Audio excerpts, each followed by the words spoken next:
Olá! Hoje a gente vai mergulhar em um dos textos mais profundos e honestos da Bíblia, o Salmo 42.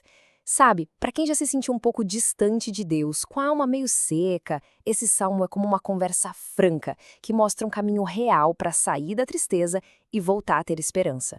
O nosso percurso vai ter 5 paradas. A gente vai começar sentindo essa sede profunda da alma. Depois, vai entender o que é se sentir afogado em tristeza.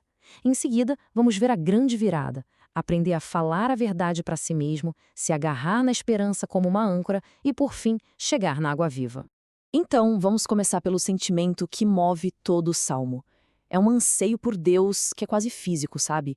Não é um desejo qualquer, é uma necessidade vital, uma questão de sobrevivência mesmo, de estar na presença de Deus. A imagem da corça é de uma força incrível. Tenta imaginar a cena. Um animal, talvez fugindo, exausto, numa terra completamente seca, poeirenta. Para essa corça, encontrar água não é um conforto, é a diferença entre viver e morrer. Pois é com essa intensidade toda que o salmista sente a falta de Deus.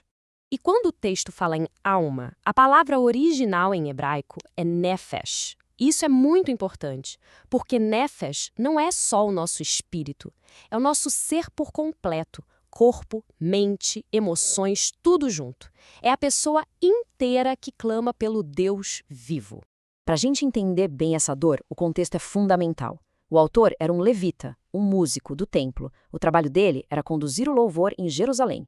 Só que agora ele está exilado, bem longe de casa, longe do lugar onde ele costumava adorar a Deus com todo o povo.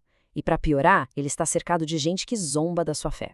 Essa dor interna dele acaba sendo alimentada pela provocação que vem de fora. Imagina ter que ouvir o tempo todo a mesma pergunta. E aí, cadê o seu Deus? Isso não é só uma brincadeira de mau gosto, é um ataque direto ao coração da fé dele, que tenta fazê-lo duvidar se Deus realmente existe ou se importa. E a partir daqui, a experiência do salmista fica ainda mais intensa. A tristeza se torna algo avassalador, como se ele estivesse literalmente se afogando numa tempestade.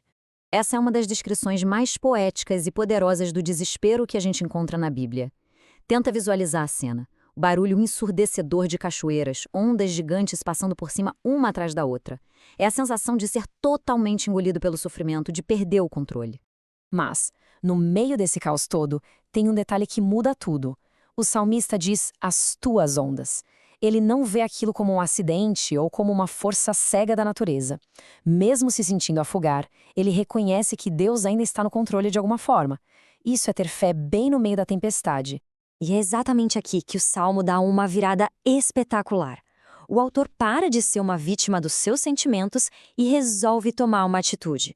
Ele começa ativamente a pregar a verdade para a sua própria alma. O que a gente vê aqui é uma verdadeira batalha interna. De um lado estão os sentimentos gritando. A alma está abatida, perturbada, para baixo. Mas do outro lado vem a resposta da fé, uma decisão consciente de confrontar esses sentimentos com a verdade sobre quem Deus é. Esse refrão que se repete no Salmo é a ferramenta prática que ele nos ensina. É um comando direto para a nossa própria alma. É dizer, ei, pare de olhar para dentro, para o problema, e olhe para Deus, para a promessa. Isso não é pensamento positivo, é um exercício de fé que precisa ser repetido.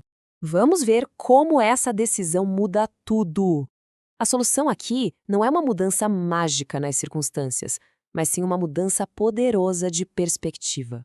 A esperança na Bíblia, que aqui vem da palavra hebraica yashau, é bem diferente da nossa ideia de tomara que dê certo. Não é um desejo vago, é uma espera ativa, determinada, uma certeza baseada em quem Deus é e no que Ele já fez. É como uma âncora que mantém o barco seguro, mesmo que a tempestade ainda esteja acontecendo. E aqui a gente vê o paradoxo da fé em plena ação. O salmista consegue expressar com total honestidade o seu sentimento de abandono, a sua pergunta do porquê, ao mesmo tempo em que ele afirma que Deus é a sua rocha, a sua fonte de segurança. A fé de verdade nos permite essa honestidade brutal diante de Deus. Então, mesmo no meio de desespero, ele se agarra ao amor leal de Deus, o Hesed, e essa verdade se torna um cântico na noite.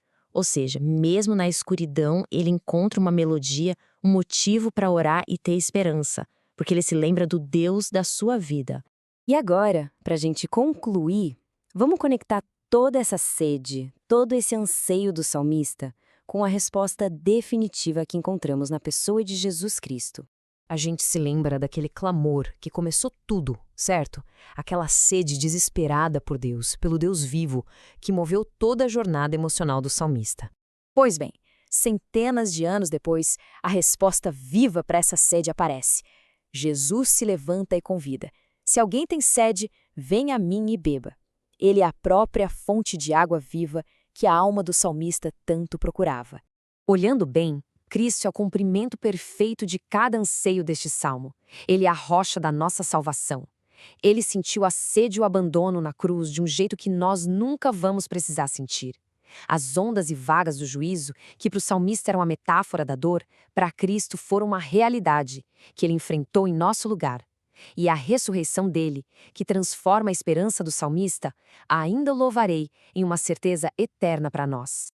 E tudo isso nos leva a uma reflexão final. Quando a nossa alma estiver abatida, para baixo, que verdade sobre Deus nós vamos escolher declarar para nós mesmos? O salmista nos mostrou o caminho.